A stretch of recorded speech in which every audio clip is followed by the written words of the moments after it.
Halo guys, kembali lagi di Nila di Film. Kali ini kita akan melanjutkan alur cerita komik yang berjudul 44TH Period Survival Class. Melanjutkan di episode 23 dan 24 kemarin, kali ini kita akan melanjutkan di episode 25 dan 26 ya. Melanjutkan ketika si Jungwoo akan ditanya-tanya oleh budak kelas 2 yang bernama Eugene. Si Eugene ini adalah ketua kelas dari kelas ini guys. Si Eugene menyuruh Taehyung dan Nari untuk mendekat juga. Mereka semua pun duduk melingkar. Sebenarnya si Eugene ingin budak Jungwoo istirahat lebih lama.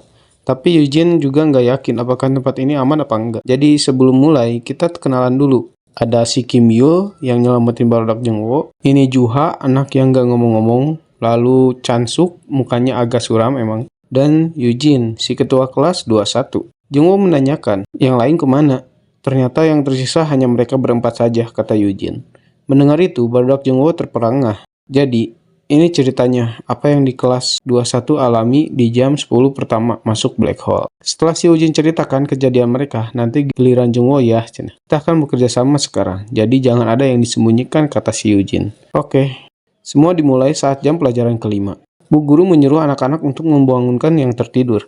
Dan si Chansuk membangunkan teman di depannya. Tadi duga, ternyata kakaknya Doyun termasuk di kelas ini juga guys. Teman dari barudak 4 orang ini. Dia izin ke UKS karena sakit perut.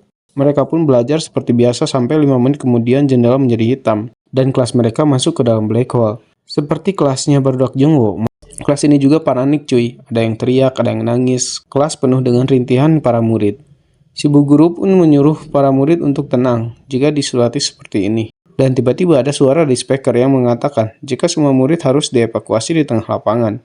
Dan bu guru pun menyuruh para murid untuk keluar kelas dan berkumpul di lapangan. Si Kim Yul mengkhawatirkan Do Hyun yang pergi ke UKS. Tenang aja, di UKS juga ada bu guru kok. Pasti dia juga dengar kalau harus ke lapangan untuk evakuasi. Tapi saat si ketua kelas menyadari sesuatu yang ganjil, dia langsung terdiam. Sehingga pada saat murid tersisa hanya 4 orang sebelum keluar kelas, si ketua kelas ini menghentikan dia agar tidak keluar kelas. Alasannya kenapa? Si Eugene menjelaskan bahwa dia yakin tadi kelas masuk ke dalam black hole, tapi kenapa mereka disuruh pergi ke lapangan? Ada seorang murid yang bilang, palingan hanya setengah dari kelas yang masuk black hole, kan kelas juga masih utuh. Oke, Eugene juga bakal keluar cina. Saat membalikan badan di depannya ada murid yang bertingkah aneh sambil menutup telinga dan mengucapkan kata-kata evakuasi seperti ini. Cepat berlindung, cepat keluar dari kelas dan berlindung. Bukan hanya 1-2 orang yang bertingkah aneh. Ternyata semua murid termasuk guru yang keluar kelas bertingkah aneh dengan wajah yang seram sambil mengucapkan kata-kata evakuasi tadi. Sisa murid di dalam kelas sangat ketakutan. Dalam siaran pun masih terdengar suara untuk berlindung ke lapangan. Dan ini adegannya guys. Para orang-orang ini seperti terhipnotis oleh suara dari speaker evakuasi ini. Mereka entah berjalan kemana dan sangat serempak sambil menutup telinga sampai berdarah. Begitulah kejadiannya, hanya tersisa 7 anak di kelas 21. Tidak boleh percaya siaran. Kita akan kerasukan kalau mengikuti perintahnya. Guru dan para murid pasti tidak akan kembali. Beberapa jam kemudian mereka membagi kelompok untuk memeriksa area luar kelas. Tidak lama kemudian, tempat yang mereka temukan adalah ruang aula olahraga. Tempat di mana para murid lain jadi monster kepala bola.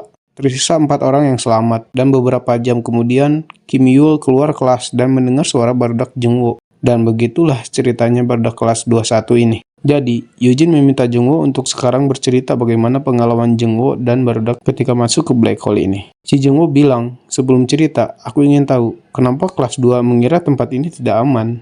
Kita beralih ke tim A. Si Doyun menemukan tempat yang jadi aneh Tea. Mungkin ini jejak monster yang bisa-bisa jadi berubah bentuk. Mereka pun melanjutkan perjalanan. Lalu mereka mendengar suara dari speaker untuk berlindung di tangga darurat. Kejadian ini sama seperti barudak kelas 21 yang terhipnotis oleh suara mistis di speaker sekolah. Si Won-gu mendengar suara dari speaker untuk evakuasi ke tangga darurat dan mengajak barudak lain untuk ikuti arahan dari speaker. Tapi si Doyun berpikir cerdas dan bilang, masa tiba-tiba kita harus berlindung di tangga darurat di saat mereka menemukan tangga darurat? Itu pasti anomali dari cerita mistis. Kemungkinan itu monster lain. Jadi ayo lewati saja, ini bahaya, anjas, badas. Dan tim A pun berhasil melewati cerita mistis ruang siaran. Anjir, barudak kelas 21 mah barego apa ya? Waktu istirahat pun masih 40 menitan. Dan inilah lokasi-lokasi tim-timnya. Lanjut episode 26. Tim A dan tim D memulai penjelajahan ke-8. Tim A menentukan 3 tujuan di penjelajahan ke-8 ini.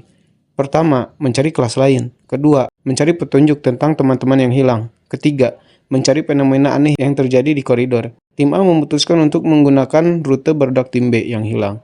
Akan tetapi, si Won-gu memberikan ide buat mempercayakan urusan rute B oleh tim B saja, karena bukannya takut, tapi kita harus memberikan hasil yang bagus kepada tim yang lain, cenah. Doyun setuju tentang ini, dan mereka pun memutuskan untuk menyelidiki penyebab fenomena aneh di lantai dan dinding, apalagi jangkauannya sampai ke tim D. Ternyata Doyun sudah menyadari hal ini, dinding yang jadi aneh. Sebelum Won-gu tersandung Thea, si Doyun mengira fenomena dinding aneh ini jadi semakin banyak. Karena tidak menemukan petunjuk lain, mereka pun terus melanjutkan perjalanan sambil menggambar peta, melewati lorong, jalan yang berkelok, ruangan kaca. Pada akhirnya mereka sampai di gedung yang berseberangan.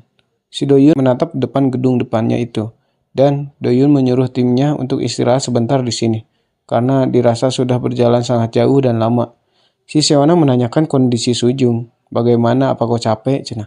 Tapi si Sujung yang sudah berpikir semua temannya selalu berperilaku buruk dengannya. Jadi si Sujung malah ngomong gak enak ke Seona. Gini, kenapa kau jadi so akrab denganku? Jangan tanya-tanya ah. So keras bagoy. Si Doyun memarahi Sujung dengan bicara. Seona kan ingin lebih akrab denganmu. Kenapa kau menjawab seperti itu, Sujung? Sujung menanggapi omongan Doyun dengan bilang, kalian semua memang sama, dengan suara yang pelan. Apa? Kata Doyun.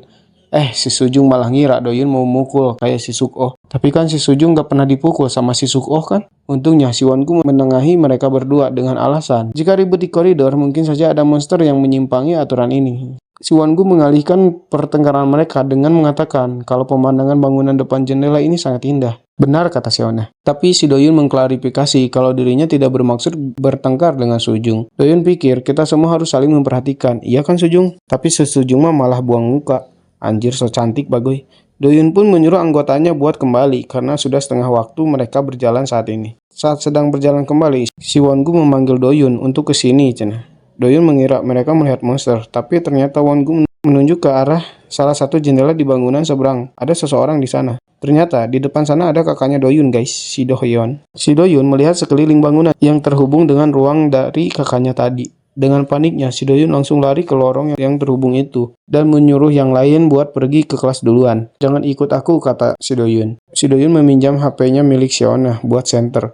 Won-gu dan Seona menghentikan Doyun karena jika dia pergi, tidak ada waktu buat kembali. Gak apa-apa kalian pergi duluan, aku mau menjemput kakak, katanya. Si Sujung mah cuek, dia pergi kembali ke kelas duluan. Won-gu dan Seona jadi bingung ya kan. Akhirnya barudak Seona dan Won-gu kembali bertiga ke kelas, meninggalkan Doyun. Tanpa hambatan apa-apa di lorong, akhirnya dia sampai ke ujung ruangan yang ada kakaknya itu. Ternyata itu ruangan UKS guys. Doyun sangat hati-hati dan hafal aturan masuk UKS. Pertama masuk UKS dengan tenang, dia mulai mengetuk pintu. Jam istirahat masih tersisa 25 menit, dan episode kali ini pun sudah selesai. Nantikan episode selanjutnya hanya di Nilai di Film. Bye-bye.